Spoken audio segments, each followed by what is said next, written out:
अस्सलाम वालेकुम। अच्छा, तो हम स्टार्ट करने जा रहे हैं chapter number 16 man and his environment. अब ये चैप्टर क्यों इम्पोर्टेंट है, हम इसको क्यों पढ़ रहे हैं? एक तो आपका जो कंसेप्ट है मैन का एनवायरनमेंट के साथ क्या रिलेशन है वो क्लियर होना चाहिए। दूसरी बात कि बोर्ड एग्ज़ाम्स में इनमें से शॉर्ट क्वेश्चंस ज़रूर बनते हैं। तो स्टार्ट करते हैं कि क्या होता है। तो मैन एंड हिज एनवायरनमेंट हमें क्या बताता है? Relationship between humans and their surrounding, यानी कि इंसानों के बीच में और जो भी उसकी सराउंडिंग है उसके बीच में जो रिलेशन है हमें वो बताता है।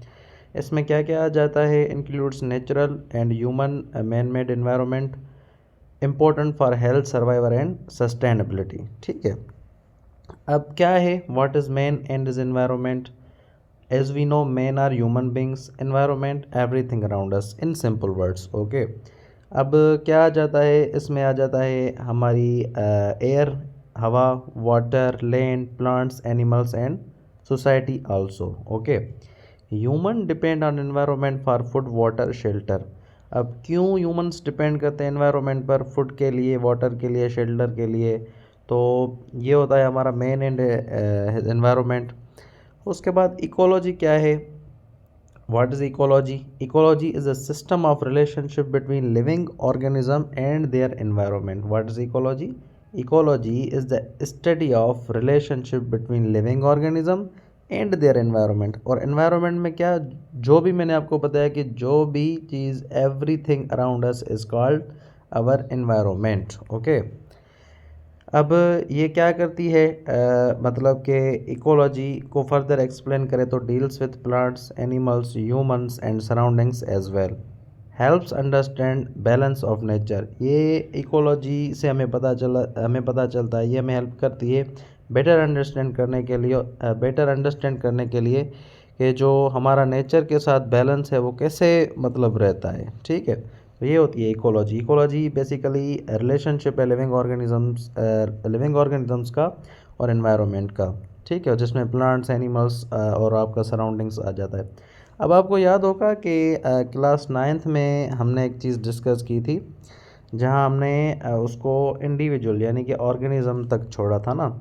एटम्स और मॉलिक्यूल्स को छोड़कर जब हम सेल पर आए थे, तो पता है कि अब सबको साइंस में या 9th में पढ़ा होगा कि cell basic unit of life है। अब जब सेल आपस में कंबाइन होते हैं सेल, तो बनते हैं टिश्यूज़। ये चीज़ हम डिस्कस कर चुके हैं क्लास 9th में। ठीक है, और टिश्यूज़ जब आपस में कंबाइन होते हैं तो ऑर्गन सिस्टम, इसी तरीके से ये पूरा जो एक इंडिविजुअल है ऑर्गेनिज़म, यहाँ तक उसमें बात थी। ठीक है, तो biological organization, level of biological organization या इकोलॉजिकल ऑर्गेनाइजेशन। अब इससे आगे क्या होता है ये फर्दर आपको चीज़ें इसमें पता चलेंगी, जैसे पॉपुलेशन है, कम्युनिटी है, स्पीशी वगैरह, इकोसिस्टम या बायोस्फीयर। ठीक है, अब सबसे पहले ecosystem. What is ecosystem? There is a difference between ecology and ecosystem. ठीक है, ये बात याद रखनी है, ये आ सकता है कि इकोसिस्टम में और इकोलॉजी में क्या डिफरेंस है। अब इकोसिस्टम क्या है? A community of living organisms interacting with non living things. जो कम्युनिटी है पूरी, मतलब कम्युनिटी लिविंग ऑर्गेनिजम्स की, वो मतलब कि उनका जो इंटरेक्शन है नॉन लिविंग थिंग के साथ, उसको हम इकोसिस्टम बोलते हैं। अब इसमें भी प्लांट्स आ जाते हैं, एनिमल्स आ जाते हैं, एयर, वाटर, सॉइल, जैसे एग्जांपल लें फॉरेस्ट, पॉन्ड, डिजर्ट्स। तो ये हमारा क्या होता है? इकोसिस्टम होता है। अच्छा, इकोसिस्टम अब सबका अलग अलग होता है। जैसे एक्वेटिक है तो उनका इकोसिस्टम अलग है, टेरेस्ट्रियल एनिमल्स हैं तो अब ये नहीं कि वो बायोस्फीयर्स में नहीं आते। वो बायोस्फीयर क्या है? What is biosphere? बायोस्फीयर वो ऐसा, मतलब कि ज़मीन का वो ऐसा जिसमें हमारी सारी चीज़ें मौजूद है जो कि हमें रिक्वायर्ड हैं। ठीक है, जिस पर हमारा सर्वाइवल डिपेंड करता है। ये बात समझनी है कि जिस पे हमारा सर्वाइवल, वो तो बायोस्फीयर है। अब उसमें जो इकोसिस्टम आता है वो सबका अलग है, लेकिन ये नहीं कि हम इकोसिस्टम को कहीं बाहर कर दें, इकोसिस्टम उसी में आता है। अब वो सबका चेंज है, लेकिन आता वो बायोस्फीयर में। जब पूरा उसको पूरे तरीके से देखेंगे और जब सब पार्ट्स में इसको डिवाइड करेंगे तो सबका इकोसिस्टम अलग है। अगर फिश है तो उसका इकोसिस्टम अलग है, अगर इंसान है तो उनका इकोसिस्टम अलग है, कोई जानदार दूसरा है तो उसका इकोसिस्टम अलग है, लेकिन हम सब एक बायोस्फीयर में आते हैं। ठीक है, आई होप कि यहाँ तक क्लियर हो गया होगा। अब बायोस्फीयर क्या है, व्हाट इज़ बायोस्फीयर, तो ये टर्मिनोलॉजी हमें याद रखनी है, basic terminology. What is ecosystem, what is ecology, man and environment क्या होता है, पॉपुलेशन क्या होता है, कम्युनिटी क्या होती है, स्पेशी क्या होती है। ठीक है, अब what is biosphere, largest level of organization is called biosphere, part of earth where life exist include land water and air. अब बार बार जो ये चीज़ें आ रही हैं ना, लैंड वाटर एयर सॉइल, ये भी हम देखते हैं कि ये कौन से कंपोनेंट में आते हैं। ठीक है, तो ये बात याद रखनी है कि जो भी हमारा बायोस्फीयर है वो लार्जेस्ट लेवल ऑफ ऑर्गेनाइजेशन है, एक ज़मीन का ऐसा जहाँ पर लाइफ एग्जिस्ट करती है, फिर उसमें अंदर इकोसिस्टम्स होते हैं। ठीक है, अब कौन कौन से कंपोनेंट है इकोसिस्टम के, व्हाट इज़ इकोसिस्टम हमने पढ़ लिया। ये भी आ सकता है कि what is ecosystem short question में, और कंपोनेंट्स बताएंगे कौन से होते हैं इकोसिस्टम के। तो biotic and abiotic, two major components of ecosystem. अब बायोटिक वो जिसमें लिविंग आ जाते हैं और एबायोटिक में नॉन लिविंग को फर्दर देखते हैं। अब बायोटिक कंपोनेंट्स कौन से होते हैं, biotic components are all living parts of an ecosystem. Ecosystem में जो भी लिविंग कंपोनेंट्स हैं उनको हम बोलते हैं कि वो बायोटिक कंपोनेंट्स हैं। अब उसमें क्या क्या आ जाते हैं, plants, animals and microorganisms. Yes, microorganisms are also included in biotic components. ठीक है, लिविंग ऑर्गेनिज्म आपको पता है कि डिपेंड करते हैं एक दूसरे पर खाने के लिए, सर्वाइवल के लिए, जैसे प्लांट्स, एनिमल्स, बैक्टीरिया, फंजाई। ये चीज़ हम आगे डिस्कस करते हैं कि how living organisms depend on each other. ठीक है, तो ये बात याद रखनी है कि बायोस्फीयर जो हमारा इकोसिस्टम है उसके दो मेन कंपोनेंट्स हैं। अब एबायोटिक कंपोनेंट्स कौन से होते हैं, नॉन लिविंग। एबायोटिक कंपोनेंट्स और non living physical and chemical factors, ये बात याद रखनी है। नॉन लिविंग में फिजिकल केमिकल्स दोनों। ठीक है, they support life but do not grow और रिप्रोड्यूस। अब ये हमें सपोर्ट तो करते हैं लेकिन ये रिप्रोड्यूस या ग्रो नहीं कर सकते। अब सपोज करते हैं, समझते हैं कैसे, सिंपल एग्जांपल्स है। जैसे क्या सपोर्ट है नॉन लिविंग की, जैसे मैं ये लेक्चर रिकॉर्ड कर रहा हूँ। ठीक है, क्या मोबाइल लिविंग है, नॉन लिविंग है। अगर मैं जो ऐप यूज़ कर रहा हूँ इसमें जिसके ज़रिए मैं रिकॉर्ड कर रहा हूँ, मैंने स्लाइड्स बनाई है, क्या वो चीज़ें लिविंग है, नॉन लिविंग है। लेकिन किस तरीके से आप सबकी हेल्प कर रही है, देखें, क्या ये ग्रो करेगी, रिप्रोड्यूस करेगी, नहीं। ठीक है, तो ये होते हैं हमारे पास abiotic components. They affect the grow and distribution of living organisms. Examples, air, water, soil, sunlight, temperature, minerals, these are all the examples of abiotic components which are non-living. उसके बाद प्रोड्यूसर्स को हम बोलते हैं ऑटोट्रॉप्स। प्रोड्यूसर्स और organisms that make their own food. Producers वो होते हैं, इनको ऑटोट्रॉप्स भी बोला जाता है, जो अपना खाना खुद बनाते हैं।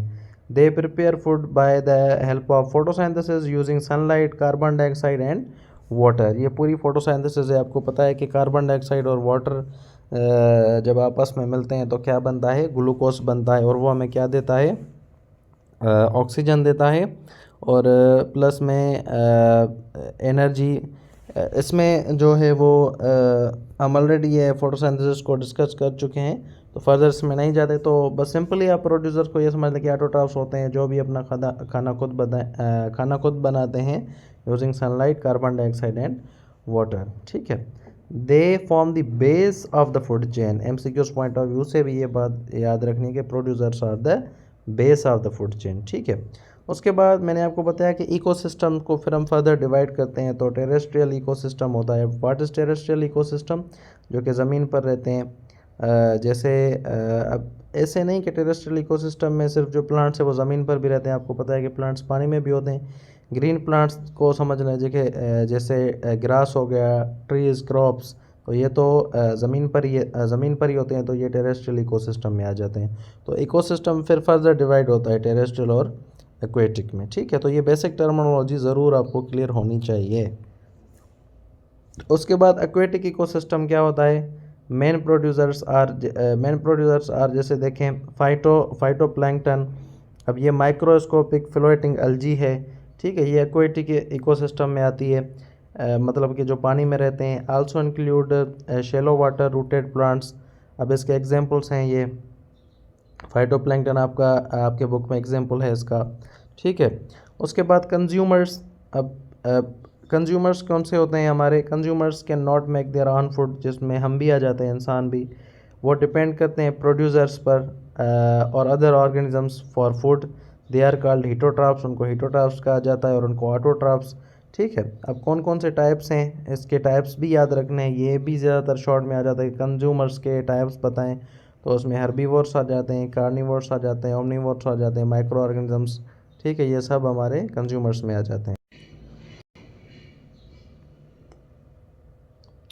माइक्रो ऑर्गेनिजम्स, हाँ, एग्जांपल्स हैं इसके एनिमल्स, ह्यूमंस एंड प्रोटोजोआ। अब प्राइमरी कंज्यूमर्स, अब फर्दर इनको कंज्यूमर्स को डिवाइड किया जाता है, जिसमें इसमें सब इसके आ जाते हैं। सबसे पहले प्राइमरी कंज्यूमर्स, उसमें हर्बीवोर्स आते हैं।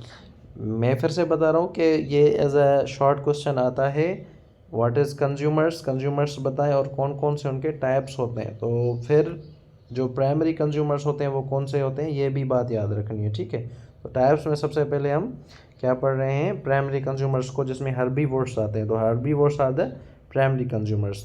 अब प्राइमरी कंज्यूमर्स कौन से होते हैं? प्राइमरी कंज्यूमर्स ईट प्रोड्यूसर्स, जो प्रोड्यूसर्स को खाते हैं। प्रोड्यूसर्स हमने ऑलरेडी पढ़ा कौन से होते हैं, प्लांट्स, ठीक है।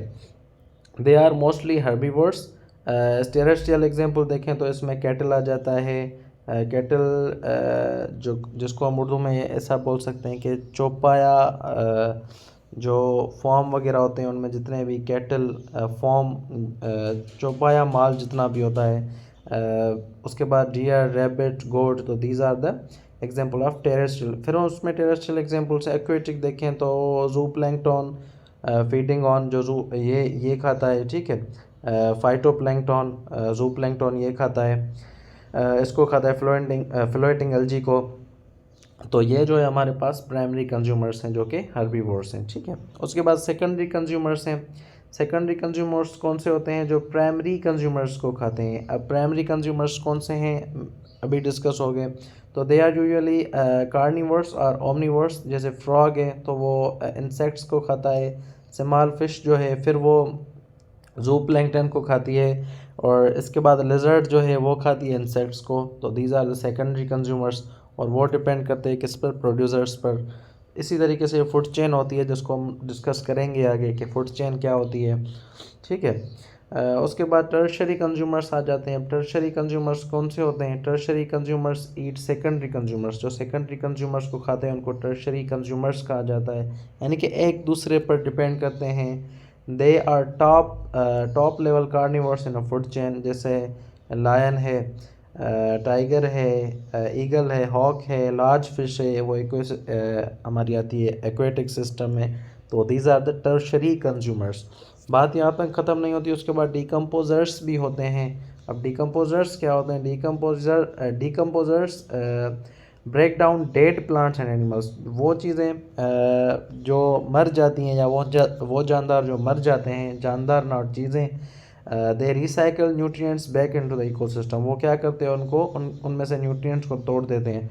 अब सपोज करें कैसे, अगर कोई जानवर है वो मर गया ज़मीन पर, सिंपल एग्जांपल से समझते हैं, तो उसमें जितनी भी न्यूट्रिएंट्स होगी, जब डिकम्पोजर्स उसको खाना शुरू करेंगे, तो जितने भी न्यूट्रिएंट्स होंगे वो ब्रेक डाउन होकर ज़मीन में चली जाएंगे। तो सॉइल क्या करेगी? उनको यूज़ करेगी, उन न्यूट्रिएंट्स को। जैसे प्लांट्स हैं वो उनको यूज़ करेंगे, और इसी तरीके से वो जितनी भी न्यूट्रिएंट्स हैं वो इकोसिस्टम में वापस आ जाएंगी, और इसी तरीके से जो हमारी ये साइकिल है ये फिर से दोबारा चलने लगेगी, ठीक है। They help maintain soil fertility and balance. Main decomposers bacteria and fungi जो है हमारे, ये डिकम्पोजर्स की तरह काम करते हैं। कि आई होप के जितनी भी बेसिक टर्मिनोलॉजी होगी वो आपकी क्लियर हो गई होगी इस लेक्चर में। जो मेन चीज़ें इसमें पढ़ने वाली वो ये है कि व्हाट इज़ बायोस्फीयर, उसके कंपोनेंट्स इकोसिस्टम के दोनों देख लेंगे कौन कौन से मेन कंपोनेंट्स होते हैं। फिर फर्दर इनमें जो टाइप्स होती हैं अब वो इसमें देख लेना by the help of these slides.